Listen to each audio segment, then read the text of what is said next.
17वें अध्याय में श्रद्धा का वर्णन किया है। अश्रद्धा भूतम दत्तम तपस्तप्तम कृतमधेयत् असदित्युच्यते पार्थ न तत्प्रेत नो ये। भगवान कहते हैं जो कुछ भी हम कर्म करते हैं, चाहे हम भगवान की पूजा करें, चाहे हम कोई प्रकार का दान दें, कोई भी तप करें या परोपकार करें, ये उसी प्रकार से फल देता है जैसे हमारी भावना होती है। सतोगुणी, रजोगुणी और तमोगुणी भावना होती है। एक व्यक्ति केवल श्रद्धा का दिखावा इसलिए करता है कि दूसरे व्यक्ति उसको देख करके कहे कि बड़ा श्रद्धालु व्यक्ति, बड़ा धार्मिक है, और उसके मन में यही होता है, बाहरी दिखावा ज्यादा करता है। परमात्मा उसकी पूजन चाहे कुछ भी किया हो, उसको स्वीकार नहीं करते। वो सब किया हुआ साधन उसका रिजेक्ट हो जाता है। जो कुछ भी वो करता है, भगवान ने देखा कि ये जो कुछ भी कर रहा है ये बाहर दिखावा है। अगर कोई व्यक्ति कुछ दे रहा है तो ये पहले सोच ले कि उसने लेकर के क्या आया। जो कुछ भी मिला उसको यहीं से मिला, केवल उसको अपनी भावना और श्रद्धा को संभाल लेना है। वो ये सोच ले कि मैं जो कुछ भी कर रहा हूं ये परमात्मा ने मेरे को इस लायक बनाया, इसलिए मैं कर रहा हूं। परमात्मा भी ये देखते हैं कि इस व्यक्ति को मैंने जो कुछ भी दिया ये केवल अपने लिए भर उपयोग कर रहा है, तो दूसरे समय में देते समय परमात्मा कटौती कर देता है, क्योंकि उनको ये पता है इसको जो कुछ भी दिया ये केवल अपने लिए उपयोग करता है। और इसलिए ऐसा व्यक्ति सब कुछ होने के बाद में भी दरिद्र इसलिए बना रहता है।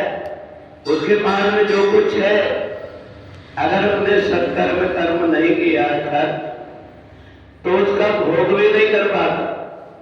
या तो कोई बीमारी के चक्कर में पड़ जाएगा, या घर परिवार में ऐसी संतान हो जाएगी जो घर में रहने वाले सब व्यक्तियों की शांति भी छीन लेगी और उसके धन पे भी बर्बाद होने के बहुत सारे रास्ते निकल जाएंगे। और इसलिए भगवान ने कहा कि जो कुछ भी तुम देते इस बात का ध्यान रखो कि तुम्हारी भावना उससे जुड़ी हुई होना चाहिए, और बिना भावना के कोई भी कर्म किया जाए वो बेकार होता है। इसलिए क्यों ना हम सतोगुणी भावना से करें।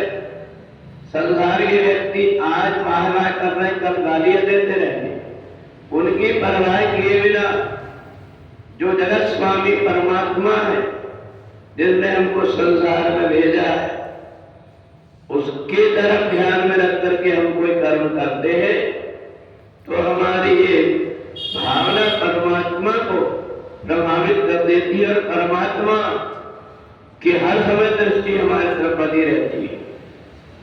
एक बात और है कि जिसकी सतोगुणी भावना रहती है उस व्यक्ति के द्वारा जो कुछ भी कर्म होता है वो शुद्ध अंतःकरण से किया हुआ होता है।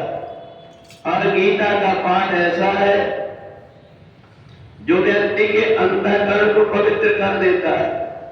वो जो कुछ भी कर्म करता है अपनी अंतरात्मा से जुड़ करके करता है, और इसलिए इन भावनाओं का अलग अलग प्रभाव पड़ता है।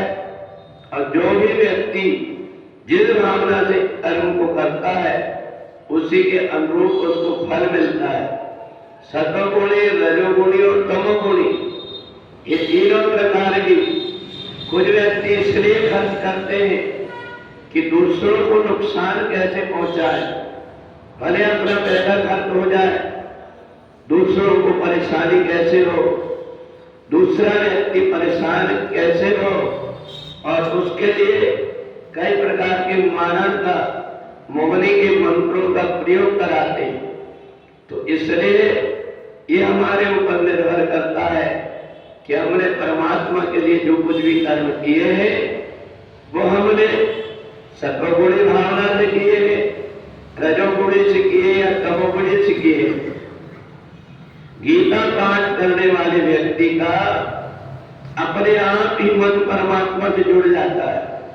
जैसे हम रोज घर में झाड़ू लगाते हैं, ऐसे गीता सुनने वाला, गीता पढ़ने वाला व्यक्ति के अंदर का सारा जितना भी कचरा है, जो कुछ भी बुद्धि के अंदर कई प्रकार के भ्रम पैदा हो गए हैं, ये सब गीता के माध्यम से दूर हो जाते हैं और उसका भगवान से नित्य संबंध बना रहता है।